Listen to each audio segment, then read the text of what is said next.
Night falls over the glittering skyscrapers of Seoul. The city looks peaceful from the outside, but deep beneath it lies a hidden world of power, money, and crime. Inside a secret underground headquarters, several powerful men sit around a long black conference table. These men are leaders of various criminal networks operating across Asia. The room falls silent when Kang Min-Jae walks in. Min-Jae is known across the underworld as a ruthless strategist who built one of the most powerful mafia organizations in the country. He is calm, intelligent, and rarely shows emotion. His organization controls shipping ports, casinos, private security companies, and underground financial networks. Tonight he makes a major announcement. He will marry Han Sumi in 2 months. The marriage will unite two powerful crime families and strengthen their influence. The room applauds the decision. But while everyone celebrates, Min-Jae notices something strange. Some of his closest advisors avoid looking at him. For the first time in years, he feels something is wrong. Han Sumi is known across Seoul as a beautiful, elegant, and intelligent woman from a wealthy family. She appears to be the perfect partner for Min-Jae. At charity events she smiles beside him and acts like a loyal future wife. But behind the scenes, Sumi is far more dangerous than anyone realizes. Late one night she meets secretly with two rival mafia leaders in a private penthouse. There she reveals her true intentions. She does not love Min-Jae. She wants his empire. Her plan is to marry him, gain legal and financial control of his assets, and then arrange his assassination. Once he is gone, she will inherit everything. The rival leaders agree to support her plan, but only if she guarantees Min-Jae's death. Min-Jae has always been careful. He built his empire by trusting his instincts. Recently he has noticed several suspicious things happening inside his organization. Money transfers that don't make sense. Confidential information leaking to competitors. Employees acting nervous around him. Someone close to him is betraying him. Instead of confronting anyone directly, he begins secretly investigating his own organization. He travels without informing his security team and secretly follows certain suspects. He wants to discover the truth before making a move. But this decision will nearly cost him his life. Late one evening Min-Jae drives through an industrial district outside Seoul while secretly following one of his suspected traitors. Suddenly several black vehicles surround his car. Men with automatic weapons jump out. Gunfire explodes across the empty street. Min-Jae's guards fight bravely but they are outnumbered. Within minutes the attackers kill most of the security team. Min-Jae manages to escape the car, but a bullet hits his shoulder. Bleeding heavily, he runs into the narrow back streets of the district. The attackers search for him everywhere. If they find him, they will finish the job. Weak and losing blood, Min-Jae eventually collapses in a dark alley. Not far away, a young Nigerian girl named Amara Okoye finishes her late shift at a small convenience store. Amara came to Korea hoping to study engineering, but after her sponsor stopped supporting her, she has struggled to survive. She works multiple part-time jobs and lives in a tiny apartment. Life in a foreign country has been difficult, but she refuses to give up. As she walks home that night, she notices a man lying in an alley. At first she thinks he is drunk. But when she gets closer, she sees the blood. The man is barely breathing. Most people would call the police or walk away. But something inside Amara tells her this man will die if she leaves him there. Using all her strength, she drags the wounded stranger to her apartment. She has no idea she just saved the most feared mafia boss in Korea. Amara cleans the man's wounds using basic medical supplies she bought from a pharmacy. The bullet wound is serious, but luckily the bullet passed through his shoulder. For 2 days she cares for him while he remains unconscious. She barely sleeps. She changes his bandages and makes sure he stays alive. Finally Min-Jae wakes up. He immediately becomes alert and cautious. His instincts tell him he might be captured. But instead he sees a small, humble apartment and a worried young woman watching him. She tells him simply, "You were dying in the street. I brought you here." For the first time in many years, Min-Jae doesn't know what to say. Over the next few days, Min-Jae slowly recovers. During this time, he observes Amara carefully. She is honest, straightforward, and fearless. Unlike the people in his world, she doesn't treat him like someone powerful. She even scolds him for trying to leave before he fully heals. When Min-Jae offers her a large amount of money as a reward, she refuses. She tells him she helped him because it was the right thing to do. This confuses him. In his world, loyalty is always bought. But this girl helped him for nothing. For the first time in years, Min-Jae feels something unfamiliar. Respect. During his recovery, Min-Jae and Amara spend many hours talking. Amara tells him about leaving Nigeria to chase a better future. She talks about the challenges of living alone in Seoul and the discrimination she sometimes faces. Min-Jae listens quietly. He begins to admire her strength. Despite having so little, she refuses to become bitter. Before leaving, Min-Jae tells her that if she ever needs help, she can contact him. He gives her a business card with the name of his company. Amara assumes he is just a wealthy businessman. She still doesn't know his true identity. Weeks later, Amara loses one of her jobs and struggles to pay rent. Remembering the business card, she reluctantly contacts Min-Jae's company. To her surprise, she is invited to work there. When she arrives at the headquarters, she is shocked. The building is massive and luxurious. Security guards stand everywhere. The company looks more like the headquarters of a powerful corporation than a normal business. What she doesn't know is that this building is the center of Min-Jae's criminal empire. As Amara begins working there, she slowly notices strange things. Certain floors are restricted.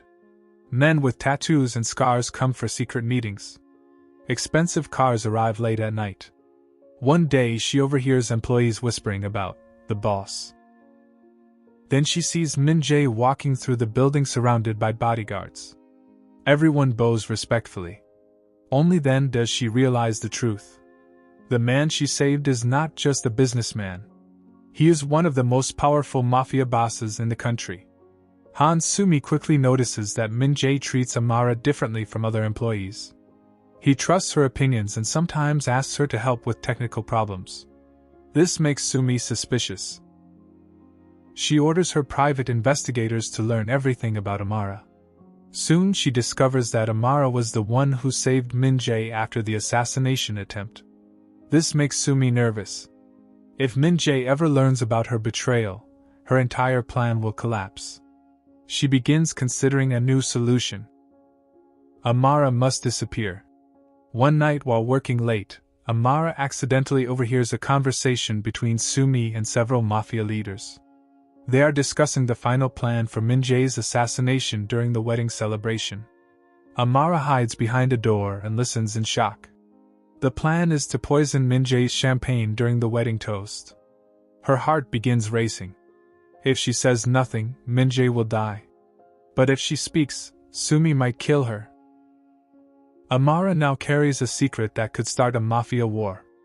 After overhearing the assassination plan, Amara cannot sleep that night. The conversation keeps replaying in her mind. She sits alone in her small apartment in Seoul, staring at the ceiling and thinking about what she should do. If she tells Min-Jae, she will expose the future bride of one of the most powerful men in South Korea. Sumi could easily deny everything and accuse Amara of lying. But if she remains silent, the man she once saved from death will walk directly into another trap. Amara remembers the night she dragged the wounded stranger into her room and spent hours trying to stop his bleeding.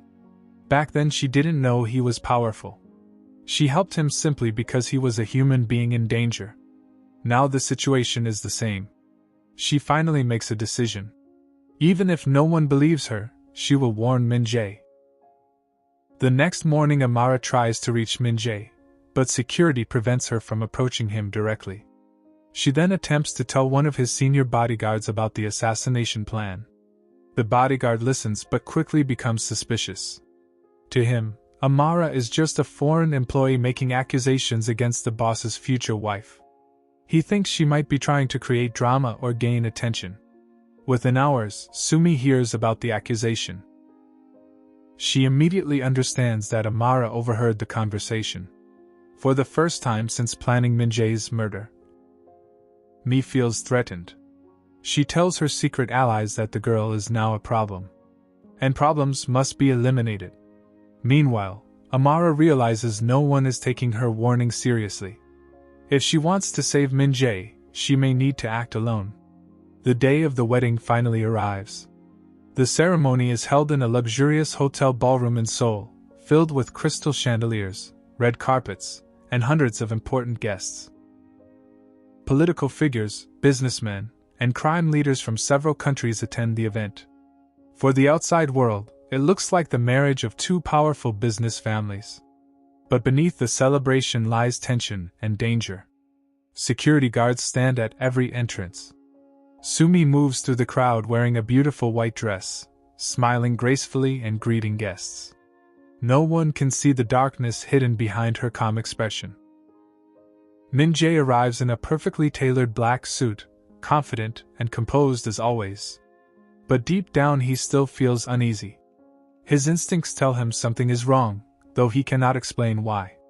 Across the ballroom, Amara watches everything carefully. She knows the assassination will happen during the celebration. She just doesn't know exactly when. After the wedding ceremony ends, the guests gather for the grand toast.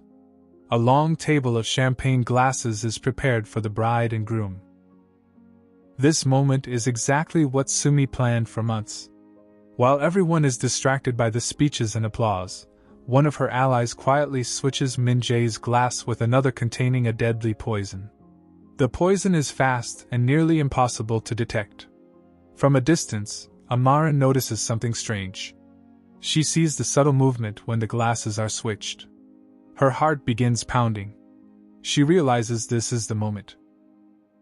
Min-Jae lifts the glass slowly as the guests raise theirs to celebrate the new marriage.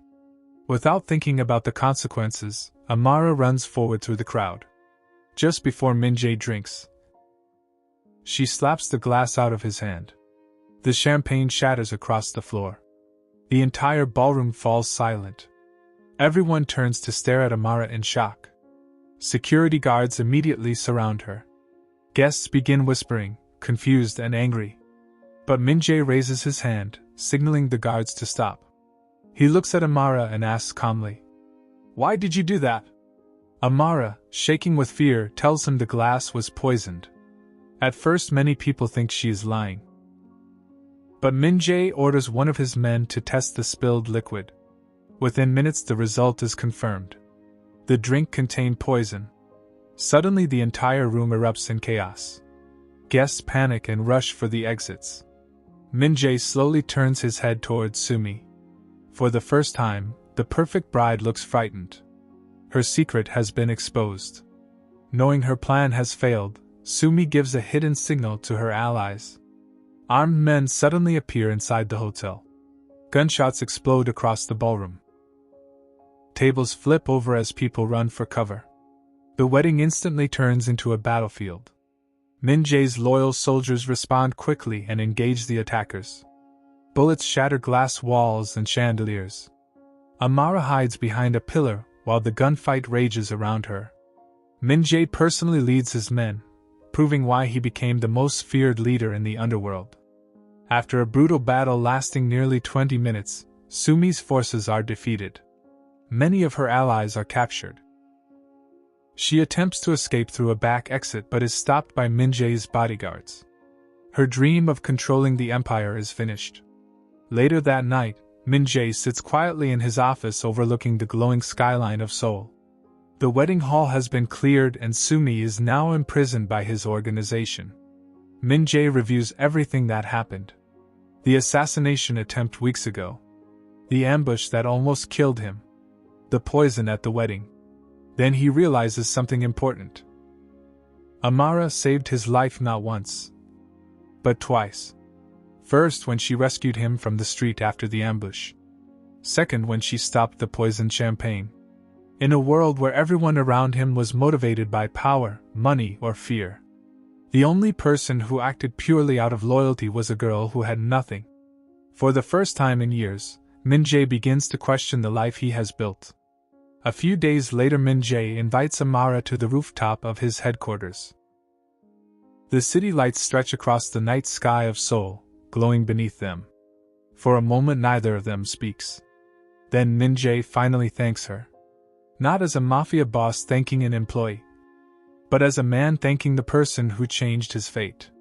He tells her she can return to her normal life if she wants. Or she can stay and work with him, helping him rebuild his organization into something different. Amara looks at the city below and thinks about everything that happened. She came to Korea chasing a dream and nearly became part of a mafia war. Yet somehow she also saved a man everyone else feared. The story ends with Min-Jae and Amara standing together under the Seoul skyline. Two people from completely different worlds. Both realizing that their lives have changed forever. And this unexpected connection may only be the beginning of a much bigger story.